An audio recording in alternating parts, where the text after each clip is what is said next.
Dans la soirée du 8 janvier à Brétigny-sur-Orge dans l'Essonne, une femme de 34 ans a été victime de féminicide, battue à mort par son conjoint. Il est 23h30 quand les voisins alertent les policiers après avoir entendu des hurlements provenant d'un appartement voisin. Une fois sur place, les forces de l'ordre perçoivent immédiatement les cris de détresse d'une femme et de ses enfants, mais impossible de pénétrer dans l'appartement à cause de la porte blindée. Alors que des renforts sont en chemin pour apporter le matériel nécessaire, les cris sont brusquement interrompus. Les forces de l'ordre tentent alors d'établir un contact avec l'occupant des lieux, sans succès. L'homme âgé de 32 ans finit par ouvrir la porte avant de se jeter armé de 2 couteaux sur les policiers. Il sera rapidement maîtrisé à l'aide d'un taser. À l'intérieur de l'appartement, malheureusement, les forces de l'ordre vont faire la découverte du corps sans vie d'une femme gisant dans la salle de bain. Témoins de la scène, les 2 enfants âgés de 7 et 4 ans ont également subi des violences. Ils ont rapidement été pris en charge par une équipe médico-psychologique. L'agresseur, quant à lui, a été placé en garde à vue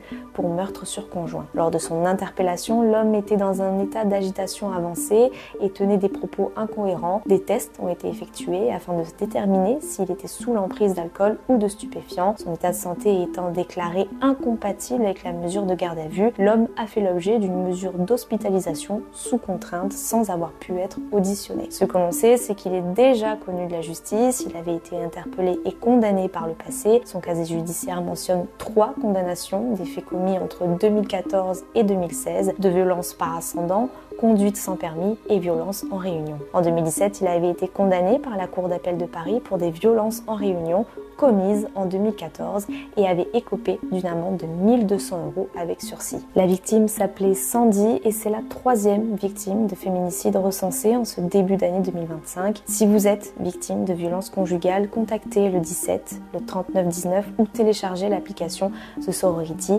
Vous y trouverez de l'aide, une protection et un soutien si vous êtes en danger.